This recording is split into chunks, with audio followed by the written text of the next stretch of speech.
Welcome to Live on Mars. I'm Àlex, CEO and founder of MarsBased, and in this episode we'll be listening to Francisco Cruz, who was one of the founding members of Startup Grind, the community leader, the director of community worldwide for several years in the history of Startup Grind. Met him when we were basically about a bunch of chapters, maybe not even 50, and he left when Startup Grind had over 500 chapters. Right now we're sitting at 700 plus chapters in 135 different countries in the world, more or less, give or take. And so Francisco led a very transformational stage. He scaled the shit up when Startup Grind was hitting, hyper growth mode. Between the years, I think he joined the, 2011 probably until 2017, 2018 when he quit. So in this period of roughly 7 years, he spearheaded the community-led growth. So he managed both the community of the chapter directors, which is the inside community of Startup Grind, and the outside community, which is all the entrepreneurs globally, right? So Startup Grind has got a chapter director in every city and maybe a chapter co-director. Each chapter has got its team. As a matter of fact, I am the chapter director of Startup Grind in Barcelona, which is an initiative I co-founded 8 years ago at the same time as MarsBased, as two parallel initiatives, and have been the chapter director ever since. Our own lady in the company, she is the co-director of the chapter, and then we've got a team of 6-7 volunteers in Barcelona. So effectively speaking, there's about 1,000 people who would be the chapter directors and co-directors of Startup Grind that would conform the inside, or as I mentioned, the insider community of Startup Grind and all the entrepreneurs globally, right? So Francisco led all that change. We're talking about how we met. We're talking about how they started deploying new chapters, something that wasn't supposed to scale. It started as an event, as a meetup for entrepreneurs to share their stories, their nightmares, their struggles and their successes in Palo Alto, in Silicon Valley, in the heart of California.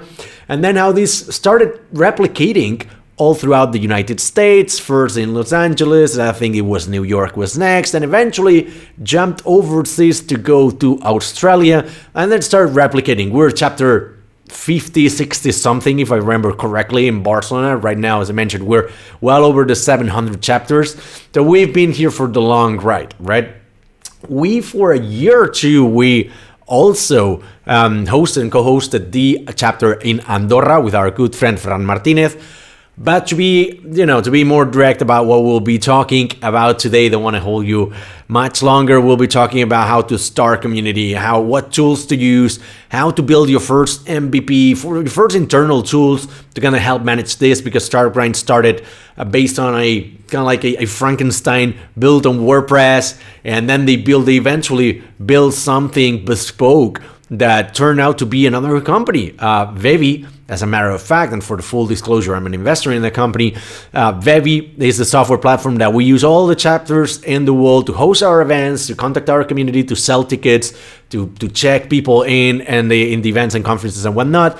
That platform spun off from Startup Grind as a separate company, right? So we'll be talking about technology, we'll be talking about community members, we'll be talking about communication, leadership, and more. And a bit of a company update, because as you might have noticed, there's no more intro to this podcast, right? So we decided to get rid of that kind of musical intro and go right into these first 5 minutes. So for now, and from now on, you will be hearing these first 5 minutes introduction of the episode, and then what will be talking about the next episode. It's a bit of a company update because we've got some news to share. It's always exciting to get the feedback from you people out there asking for more MarsBased content. It's gonna come soon enough. We'll be celebrating a lot of stuff. For one, we'll be celebrating the 8th anniversary of the company in just barely a week. I'm recording this on 24th of February.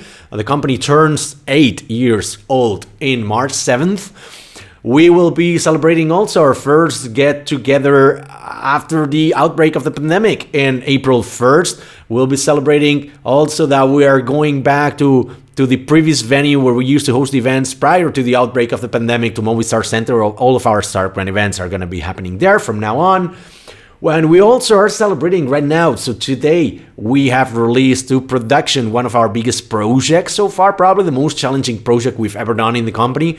We have completely rewritten a platform, one of the biggest job hunting portals in Poland, that it's called InfoPraca. So if you go to infopraca.pl, I'm going to be adding this to show notes. We have been writing this for a little bit over 1 year and a half. I used to be a monolith written in, I think it was Python and PHP. We have written it completely using Ruby. It's been super challenging project. It's a massive platform, lots of legacy code, lots of integrations. I think the code base had existed for well over 15 years, but both teams have really cooperated fantastically well, and I think that it's worth celebrating. So huge congratulations to the team, to everybody involved. Thank you very much to the InfoPraca team for being so good of a client, because not everybody is so accepting when we come with, hey, we're gonna take a little bit longer to release this project. It's more complicated than we had estimated. They've been super flexible. We're super happy to have been working for them. And of course, this project doesn't end here. Software doesn't end.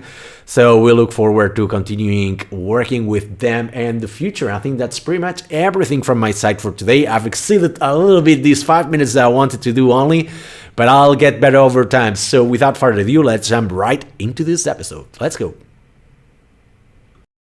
Francisco, welcome to the show. Welcome to Live on Mars. How are you doing? Good morning. Oh, I'm doing great. Thank you so much. It's 6:50 in the morning. I'm feeling fantastic. I'm so excited to be talking with you again, Alex. I have so many great memories with you, in and outside of work. So I'm so stoked to be here. Thank you so much for the invitation. One of these days, we're going to be giving out the awards of the guest speakers of the podcast, and you'll be the early riser, I guess. Like nobody has done that sacrifice for us. Thank you so much. That's awesome. I would be honored. I'm so my rowing. Well, let's discuss. We invited you over to discuss community, right? Because you will tell that story because you know it better. I met you originally at StartGrind. We met at StartGrind. For our audience who might not know this, we met originally at StartGrind. You're I think it was you were the first hire of StartGrind, kind of like founding member of StartGrind, and you were in charge of onboarding new chapters from like chapter number 1 to chapter number, 500, 600, something crazy. Do you remember how we met? What was the story? Like, let's go back to it and give some context to the audience. Yeah. So first of all, you're gonna have to fill in some blanks here because that was what 2014 was it? 2014. Yeah. Yeah. 2014. It was February. The second conference in February. I remember was, it was like my third year, almost third year I started Grind. I started to hit a good like rhythm, right? In terms of like, onboarding new directors and kind of like what we were trying to build. It was our second conference. I remember me and you were going back and forth about being a chapter director. We were really excited because it was going to be in Barcelona. I was excited to have someone that was speaking Spanish. I was always really excited to hear someone that was speaking Spanish. And I remember just going back and forth trying to figure out a time, and then it was like, hey, I'm just gonna be in Redwood City. Like, can I just come by the office? And I was like, yeah, let's do that. And what I remember was like, I always planned on an hour to do the call, and like you were so on top of it, you're so efficient. You walked into the office, and I remember it was like 15 or 20 minutes. Like by the time you're like, yeah, this stuff all works great. Yeah, I have no problems with this. I have no problem starting soon. And like we hit it off so well. Did we get burritos? I don't remember if we got burritos. We didn't get burritos, but I think we spent like the next 45 minutes talking about how your father loves football and Spanish football. And that was it. Like 50 minutes talking about StartGrind, then 45 talking about like other like, Spanish Mexican connections and stuff. Oh my gosh. So I told you the truth. And I remember, man, this guy is cool. Because I remember we disliked certain things together. And I was like, this is one of the cool ones for sure. The funny thing is like the part that you don't know is that first I was trying to schedule the meeting with Eric, with you, with whomever it was at StartGrind, but first I was talking to Derek, then he delegated to you. But I remember first talking to Derek, it's like, can you? He said like something like, can you talk next week? And I'm like, yeah, I will come to your office. And he thought I was in Barcelona. It's like, dude, no need for you to fly from Barcelona. This is just kind of like a job interview. Just we can do it over Skype. And I think it was the very same day or the day before. It's like, oh, no worries, I'm going to be there. And he thought it was crazy that I was taking a plane. All of a sudden, the next morning, I just rang the office. I was there. I was like, dude, what are you doing here? It's like, I've got meetings here. I'm here. I was launching that was literally 8 years ago. Probably today is February 3rd. Probably it was 8 years ago to this date, something like that. Crazy. I can check it out because Global, the conference should have been second week of February or third, and by then I was already onboarded. And then in March, we incorporated MarsBased and StartGrind in Barcelona. So, a real trip down nostalgia lane. Yeah, that's amazing. I didn't realize, because I always thought MarsBased was already a project. But yeah, now that I remember, you're like, oh, I'm going to be doing this. I'm like, oh, that's cool. It's incredible to your growth, man. Let's talk about because so you work in Notion nowadays, but let's go back to StartGrind because I know that part of your story better. Of course, we've been together. You have been at StartGrind up until like a couple years back, 3 years back, and so we coincided 5-6 years at StartGrind, which had been amazing. And so how did you probably, I don't know if you had some guidance on how to start doing community, because nowadays we've got fucking Web3, everybody is about like community, whatever. It's like 10 years ago nobody was doing community. I think StartGrind was one of the very first companies to do community. How did you start with it? Where did you learn from? Oh my gosh, there was no one to learn from. There was nobody to learn from. There was Startup Weekend. There was it was tough because there were other people doing networking events and events in general to help entrepreneurs, but the community aspect of it, like, it was really kind of us. Startup Weekend. There's one more that I'm forgetting. Like Founders Institute in certain ways because of what they were building. Like, let's say like Y Combinator, stuff like that. But it was such a different use case, right? And here, I just want people to really understand something here. So when I was given the community builder title, that was like what you gave like someone you didn't know what to give, but they kind of did a little bit of everything. It was kind of like a generalist term. Like every time I met a community manager, they were doing everything. And the worst part about community management is nobody knew what it was. So the worst part about telling people, it's like, oh, I'm a community manager. What's that? And nobody knew what to explain because everyone's definition of community manager was wildly different.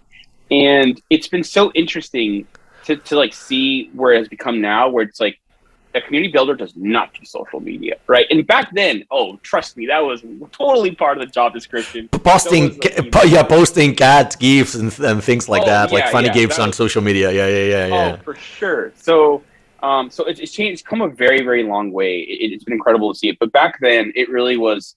I mean, we didn't even know what we were doing to a certain extent, right? All we were trying to do was we were trying to, help out entrepreneurs, right? And what StartGrind was, for that might not know, is essentially here, and I'll give you like the description of what it was in 2012. Correct. What it was essentially, being a founder is a very lonely journey, right? Like it's one of those things where, it's a very difficult thing. This whole entrepreneurship, Gary V, like entrepreneurship bro, like that wasn't a thing back then, right? It was like, not yet, but you're starting to pop out. I thought it was starting, 2012? Yeah, I mean, maybe. I'm probably just remember it differently. But yeah, so, being entrepreneurs is a lonely journey. What we would do, and how it started was with Derek, with essentially like, when he was kind of starting his own company called Common Red, he was inviting his close friends to come in and just talk about like their journey of an entrepreneurship. And it was like 10 people, right? Or less. And before he knew what was going on, like he noticed that like people were reacting so much better to this program than his actual company. So he continued to get kind of bigger and bigger speakers. And being in Silicon Valley and Derek Anderson being such a great guy, it was easy to get some like pretty crazy talent, in those days. So he started inviting bigger speakers. The crowd started getting bigger, and people seemed to really resonate. But the most beautiful part about it was that people were like connecting after the event. The conversations were going much longer than the event actually was, and they were starting companies or becoming co-founders. It was a really cool thing. And the support system that we see today for like there's community for everything. I just found out Arm & Hammer is a kitty litter community. I love cats, but I don't know if I'll be joining the kitty litter community anytime soon. It was much different. So we had this kind of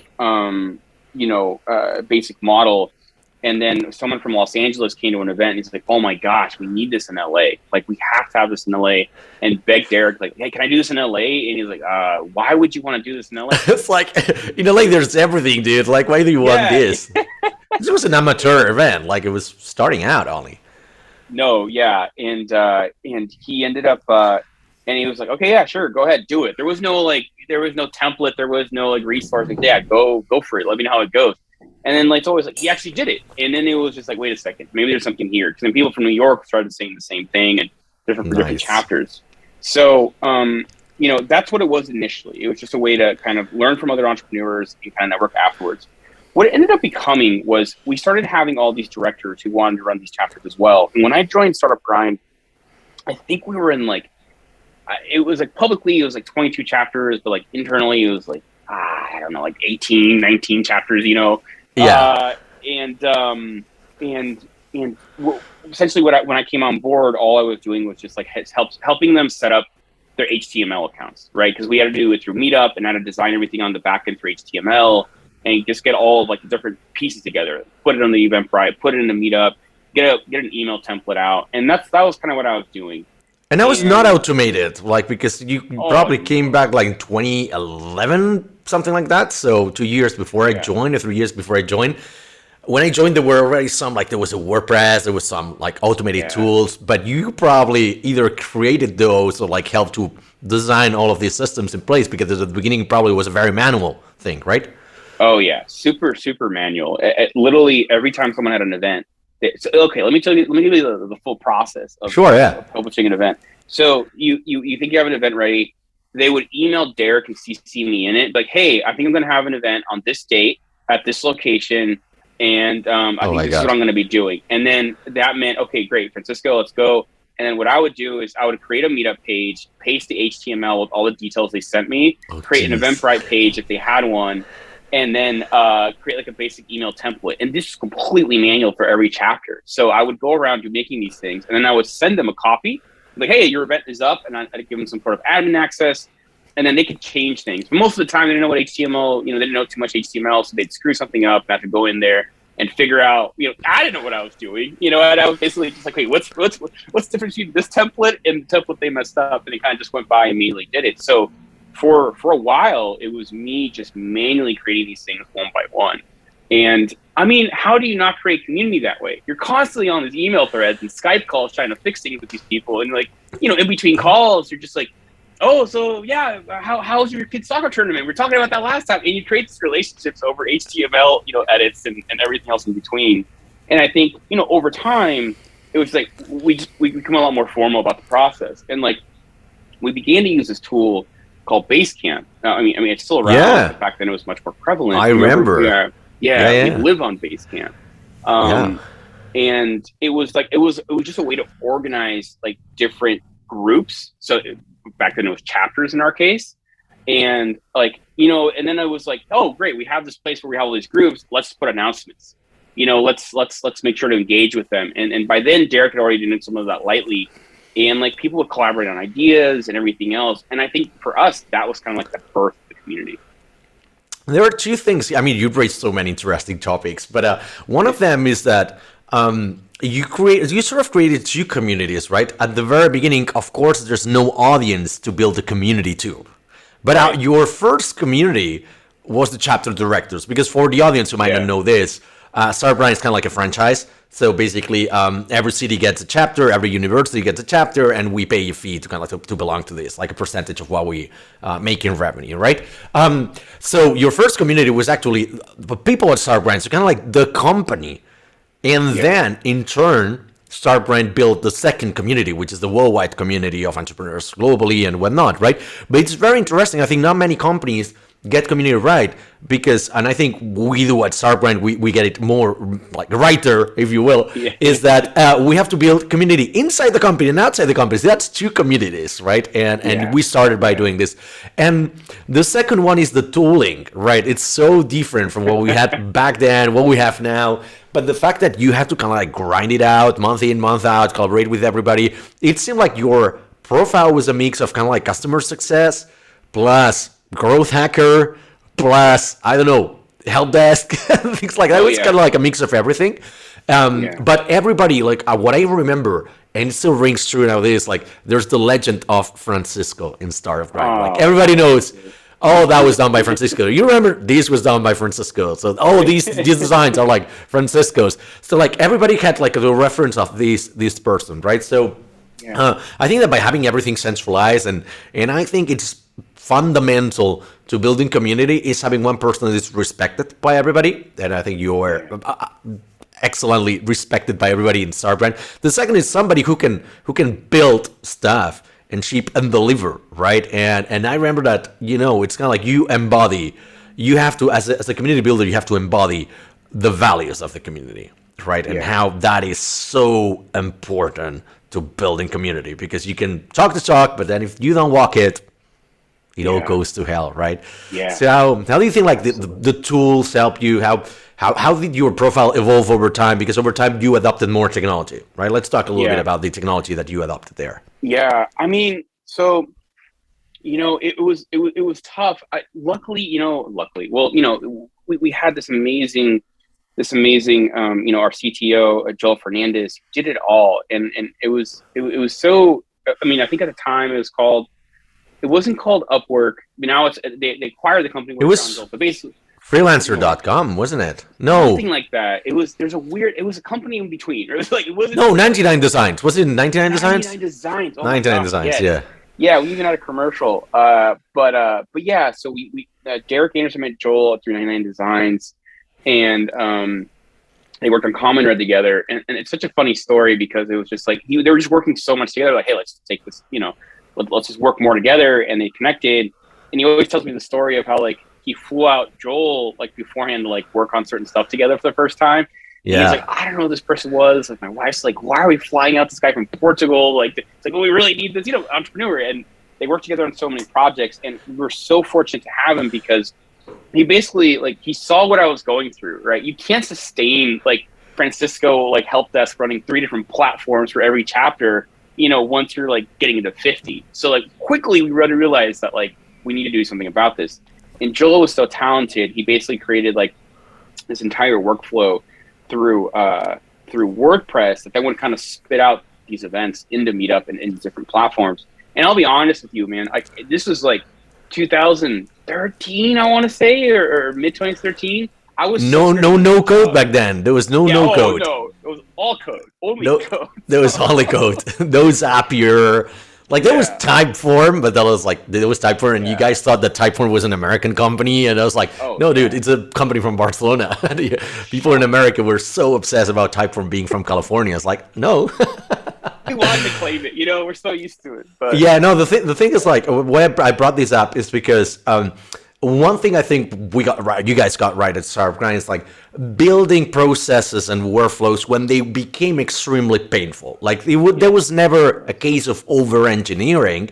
Maybe you were overworked a little bit. That's a personal opinion, but I think it was really good because we kind of like adopted technology as we needed it, and it was 100% always like.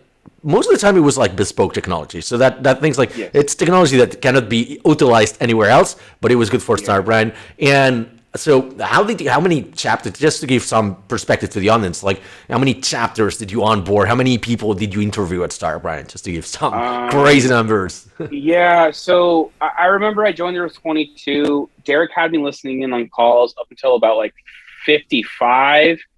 And I remember him like, one day you're going to be running these. I was like, I'm never going to be doing these onboardings. And then I did from 65 to 220. That was me.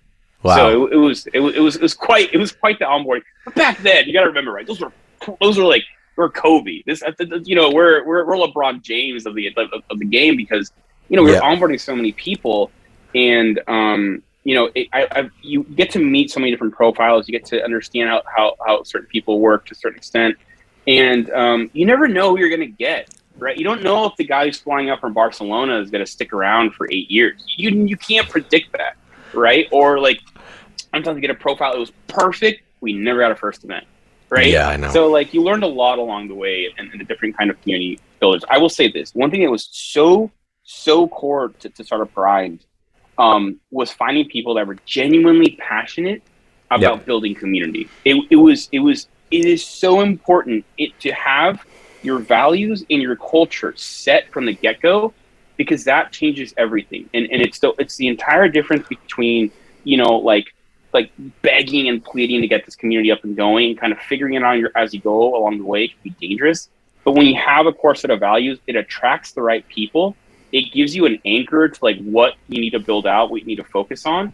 And it also kind of just like helps the community build itself. Because when everyone knows like the common, the common traits or the common goals, it's so much easier to just kind of, be helpful around to the members around them. So I think we're very fortunate there.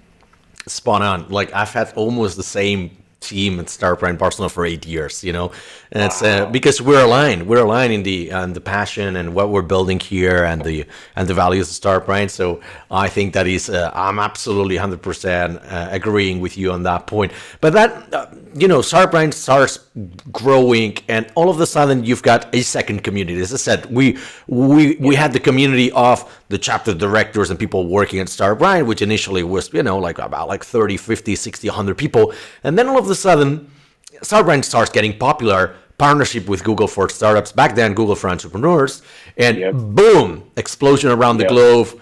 I joined, like everybody else joined. I remember we went from I think I was chapter 80 something, 90 something, and all of a sudden in a couple of years, 500 chapters, 130 different countries, something insane. And all of a sudden you have to deal with the second community, which is the people globally, right? Yeah. And so how did you balance that? How did you start engineering the team, the community team at Starbrand, which is nowadays it's larger, but back then it was only you, and then I think it was Lice, something else. So yeah. So I will say that I left in 2016 to finish my education. So I think a lot of that stuff kind of really when it took off around that time. But I saw the early parts of it, right? And I think that again, the people that attended our events, became part of our community. They became part of our meetup list, became part of our meetup announcements. And it was one of the big challenges was making sure that these folks were getting the same community experience in every chapter they went to, because then they'd all come to global and they'd be like, oh my gosh, this is so cool. Like it's so much bigger. There's so much happening here. But it's of course, Silicon Valley. But we'd always kind of keep our ear out like, hey, how's your local chapter? How things are going? And if we ever heard just constructive feedback about things could be better, we jump on a call with the director and we kind of try to make sure that was kind of being, standard and set in place. But anyways, it really, our community was really built around kind of just email newsletters and the local communities that were an extension of the larger one in the center. We did a lot of MailChimp lists, a lot of email announcements. You remember those. And a lot of different ways just to kind of keep engaged with folks and make sure they were getting value. But I think really I gave it a lot to the directors. When I started transitioning out in 2016, G took over a lot of that process and kind of created a lot more of a central hub that kind of we see today.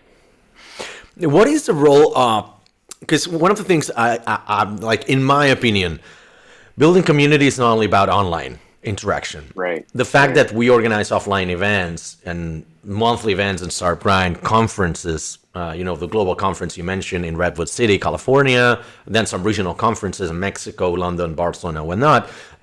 That gives an extra dimension to the connections that you can create with people, right? Because I remember when we've been hosting offline events in Barcelona, so the monthly events for 8 years now. We started our first one. So it was March. It's going to be our 8th anniversary, right? Wow. And so ever since then, month in, month out, one event.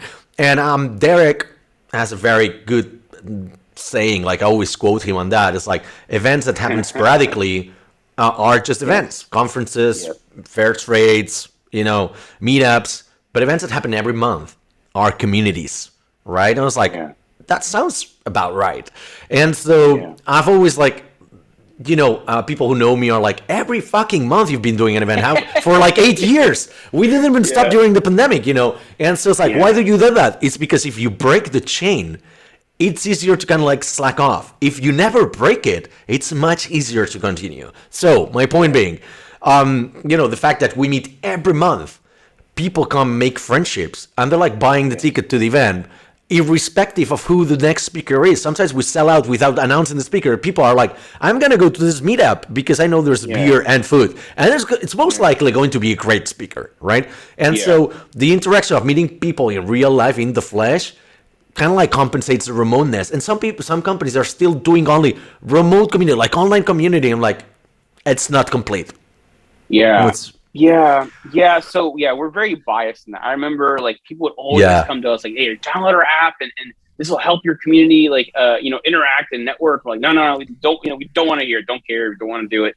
Because we found so much value in in-person connection. And it's so, it's obviously shifted in many ways. But I mean, like, it was, that monthly cadence was so key, because if you do once a quarter, like, you're going to have a couple of people come in and come and go.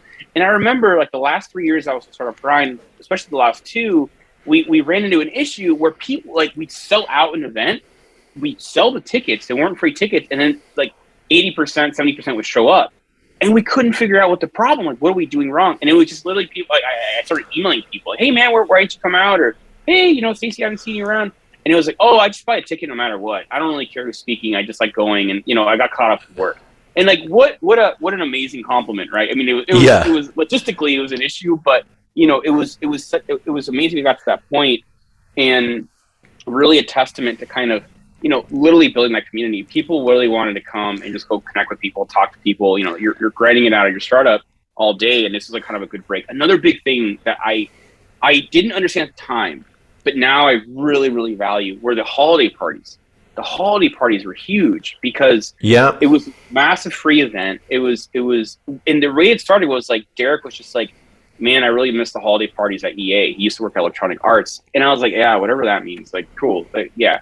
And now that I work at a bigger company and I've been to holiday parties, they're so much fun. It's so much fun to get to go with your colleagues. So like, if you're going from a corporation to your own startup, it's a very lonely process. So what better way to like really wrap up the end of the year and the summer than getting together for a big party? And I think these events, this cadence, and even the holiday party, every entrepreneur knew the hot, like party was the startup grind party at the end of the year that was free, tons of great food, and just a giant celebration. And to me, one of the things, I mean, absolutely, 100%. Like, if you host an event every month, you can like become this routine thing. But if you throw a party every now and then, people can let go and meet in another casual conversation, right? One of the things that I wanted to discuss with you is the importance of volunteering, right? Because so I interviewed my co-founder, Carlos, the Startup Grind Barcelona co-founder, the other day at Startup Grind Barcelona after 8 years working together.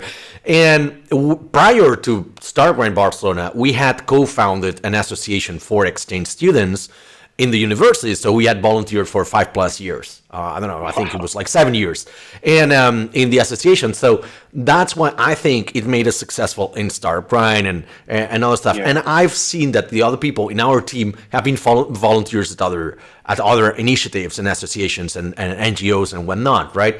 I don't know if you find there's any correlation between this and that, because I feel like people who volunteer and are passionate about something, they can go the extra mile about going these things. And the fact that they've been with us for like 5, 6, 7, 8 years, it's amazing. Like they're doing this kind of volunteers. So there must be something to volunteering. Yeah, some people, and I feel like, I'm one of them. Obviously you are too, Alex. Like we find a specific joy in bringing others together and seeing other people like, have a great time, connect. And those are the natural community builders. I remember when I was working with Derek on a couple of things, and I was just like, like trying to figure out what the next step was. I was like, was I a good community manager? He's like, no, you weren't. You were like a natural born, and that it's in your blood. You naturally want to see people, come together, and you get a great joy out of helping people out. And volunteers definitely have that. I don't care if it's a cat shelter. They have that very common, thing in their blood. And you always had that too. You're always hosting people, in Barcelona. Everyone knew Àlex in Barcelona. All my directors were like, Àlex? Oh yeah. I went to, Barcelona. I stayed there in his apartment for like a week. Pete Bigham, like speaks so highly of you, all the time. I'm blushing, man. I'm blushing now. Yeah. No, but you see, we have to get Pete on the podcast. We have to get him on the podcast. He has so many great ideas. But these are the things that like just come naturally. And I will say one thing about Google. Yeah. And I think it's important. So when the Google for Entrepreneurs deal happened, at the time Google for Entrepreneurs, not Google for Startups, it was a double-edged sword. it was a double-edged sword because I remember when I was onboarding people, like when I asked questions at the end, hey, do you have any questions? Like, do you have any questions for me? And is Google paying me? Yes, exactly. I know. And it was like, before Google, it was like, yeah, like, how do I do the best event possible? Or how do I know that I'm providing the best value for my community? What are other people doing? What are the best chapters doing? Those are the questions I got before the Google deal. And at times, not always, right? But after the Google deal, it's like, hey, how much does Google pay me? Or, will Google pay to get speakers out here? And kind of questions like that. And like that, it, initially wasn't a big concern, but over time I noticed that was kind of like a bit of, not a red flag, but just something like, okay, let's keep a close eye. Because people see these big chapters blowing up and then everybody wants in, right? Like, totally natural, great. But then like, you want to make sure you're still getting the right people. Because like, we want our chapter directors, we want Àlex from Barcelona to get in line with these great speakers, and then some of them will be clients with their own company. I mean, come on, they're all entrepreneurs, but we also don't want it just to be a lead gen. And it's not that we don't want you to make money, Àlex. It's we don't want this to become a lead gen because the community will pick up on that. Your community sitting in the audience is going to be like, this is just some lead gen for this dude on stage. And like, you don't feel that warmth, you don't feel that like kindness, and like, it's such an important thing. Again, going back to like our values and who you have on your team will really kind of take you the extra mile. Yeah, I think like I was always getting like, dude, why don't you tell people you are running another company? Because people were thinking that I was paid by Google. And I think for the first 3 years, I never mentioned MarsBased in the Startup Grind events. There were no logos, no nothing. And then at a certain point, I was like, we actually became like we decided to kind of like sponsor because it doesn't really make sense for us to pursue sponsorships for 5,000 a year, which take more time to sell than the projects I sell in MarsBased, which are probably $250,000 per year, right? And I'm like, fuck that shit. I'm just gonna be covering all the expenses myself. Of course, we have other sponsors, but like, but I was like, maybe it's easier for me to sell like 5,000 a year, 10,000 a year, whatever it costs. I'm going to be running myself. Going to be just one slide there, no mention, just like, hey, these guys are paying. That's it, right? Yeah. But I totally agree, and I think that gave the perception to people in the audience as like we're not doing this to generate leads, and it couldn't be farther from the truth. The fact that it's like entrepreneurs don't have money, so they cannot afford MarsBased. Another thing that you mentioned there, really good point. The thing about Google for Google for startups, maybe it helped in the beginning, but then it became detrimental, right? And I was interviewed last week, and they told me like, how much does Google pay you? It's like, we haven't had Google on the logo for 2 years now. I've been telling that story for like so many years. Last week I still got that question: how much does Google pay you to be on Startup Grind? Like, I can't even begin. Anyways, I wanted to go into like there's so many things that we have to discuss, like a feature of community and kind of like values. But I know that we're short on time, so kind of like now let's move on to one signature question of the podcast, which is, what is your biggest tech fuck up you've done in your life? Or I mean, regarding community, but like I'm pretty sure you've got one or two that you want to share, we can learn from. And okay. We'll not say they happened at Startup Grind. We'll just not say this it. happened at an unnamed company called Upstart Grind. So what it was, two come to mind. One, this is a personal mess up. First of all, I don't believe in screw ups. I hate it when people say that. I remember as a kid, like, what's your biggest regret? And then everyone's like, I don't have regrets. I feel like everything always goes like a big learning process, right? But yeah, my two biggest screw ups. One was one time I was in charge of emails, like to our entire global newsletter. This is a personal mess up. And I was testing everything out, and I sent out this massive newsletter to 32,000 people. And instead of it being like a link to our conference, there's a link to the Clinton Foundation. I was just like testing out links to the what? Got the link, the Clinton Foundation, like the nonprofit. And it was just like, I get all these emails like, what are you doing? What is going on? I was like, oh my. So that was my personal one. I still regret that. I didn't know that one. Yeah, it was awful. Oh my gosh, Switzerland. I'm forgetting his name. David Butler. Yes, David Butler reached out to me. I'm assuming you already know this, but this happened. And I'm like, oh, I didn't know. And then all the emails flooded in. And I was like, oh no. But that was my personal one. Here was the biggest mess up we did at another unnamed company. And here's what it was. I remember it was a hot summer. I still haven't forgiven Derek for this. it was a very hot summer. I was in the garage and we got the bright idea. I thought it was a great idea too. Was, hey, how about we go to all the people that never finished their application and reach back out to them and see if they want to finish and come join the team. And the startup grant application was on purpose very long because we wanted to make sure people were committed. And I mean, it wasn't like we were asking you for like, give us free work. What it was just like, hey, tell us why you want to do this, and then give us your first 3 events. Who are going to be your first 3 speakers? Where are your first 3 venues? And who are going to be your sponsors? And we asked a blog post and a blog post and a blog post. It was a little bit longer than that, but yeah. Yeah, that's right. Exactly. You would know. Still remember. And it was a lot of work, but so was being a chapter director, right? And we wanted to make sure we didn't start these cities and then it closed them because it would just look terrible and it wouldn't create any value. So I went and I probably reached out to it must have been 100 people or something like that who had never finished the application. And oh my gosh, we got 1 chapter out of it. And that 1 chapter lasted about 1.5 years. And I think, we learned a lot because it's if people aren't committed enough to finish the full application, or finish the full program, they're probably not cut out for it. And it's not that they're not good enough. It's not that they're not the best. It's just maybe it's the time commitment isn't there. Maybe culturally it's not the correct fit. There's a lot of variety of different things. So I think that was one of our biggest kind of blunders looking back at it. But again, we learned a tremendous amount from it, and it kind of also helped us adapt the application a little bit more near the end. So I think I don't know what the big learning is there, but I think for us it was just we all want to grow our communities, but again, slow and steady will win the race, right? In many different regards. Yeah, I remember. Here's a funny story. When I made the application, I completely misread the application, and I thought it was, I was going to be in charge of organizing an annual conference in our city, not the monthly event. So I sent the application with an annual conference. There it was dude, what the F is this? Seriously, you didn't get it right. I'm wow, it's a great application for a conference, but you have to run a monthly event. I was only a monthly event? I'm already doing that.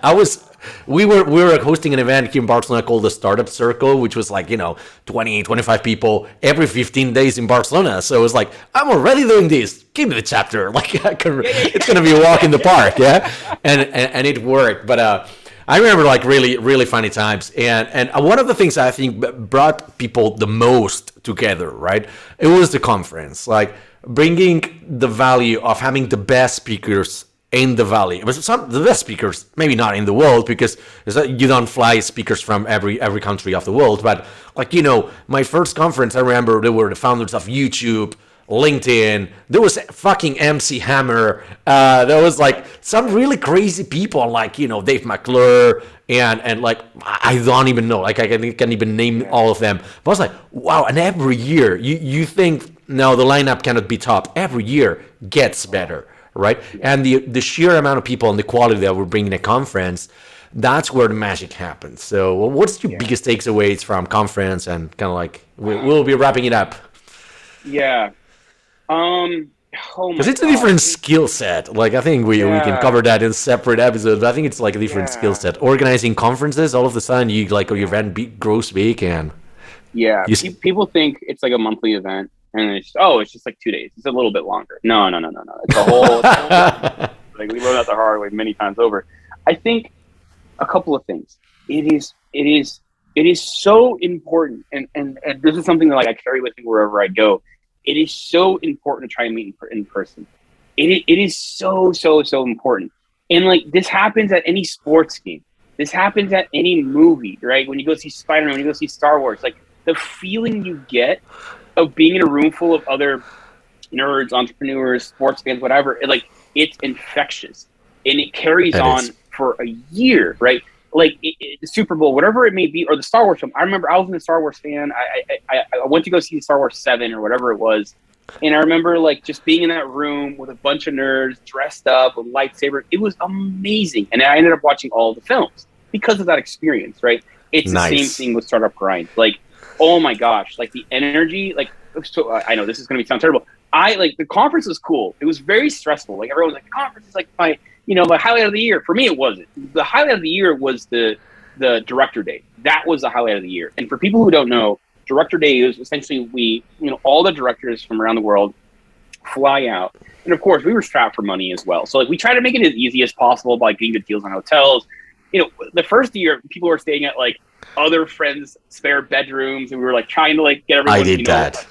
Yo, great. Uber up and down, whole fucking Silicon Valley, yeah. So like back then Uber was cheap though. So that was the nice part about that. But yeah, so we would figure it out and we basically just pack into a room and we do a full tour of Silicon Valley. We do this whole thing and like, oh my gosh, the camaraderie that came out of that was massive.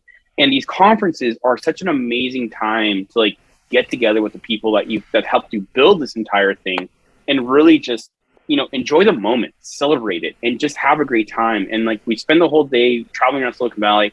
Then later runs, the second day was just like, hey, here's what's coming. Let's celebrate all the accomplishments. We'd have a big award ceremony, and like it would literally give people enough energy to continue what they're doing until the next conference, and then the cycle began again. So that is such a magical thing. The second thing was speakers.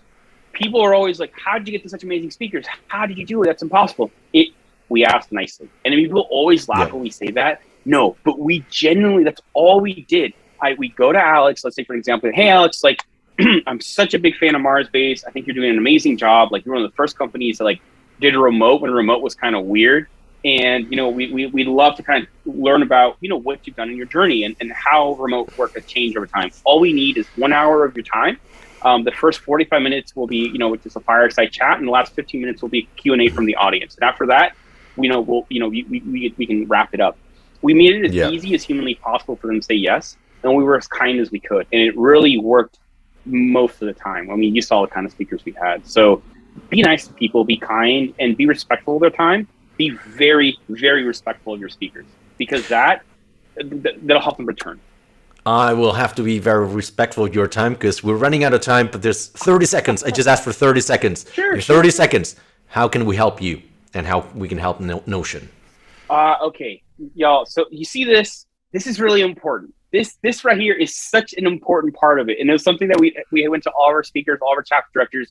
How can we help you? Make sure when you're asking someone for their time, to always sort of follow up and figure out, how we can help them as well.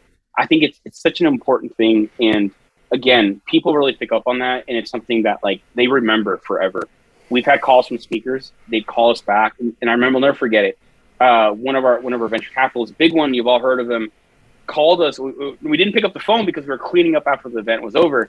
Hey, I just want to thank you for your time. You were so considerate. I appreciate you asking me how we could help or how you could help. And it's something that, I can't wait to go back and speak again. How can you help me, Àlex? We have a big, we're going to have a big conference coming up for Notion called Block by Block.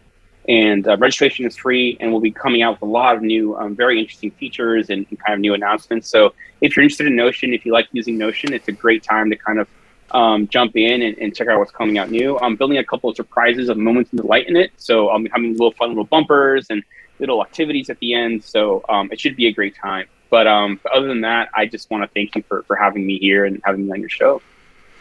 Thank you very much, bro. It's been amazing to host you. And there will be a second part because we got to cover so many topics yet. So. Oh, for sure. I love it. Thank you very much. Thank you.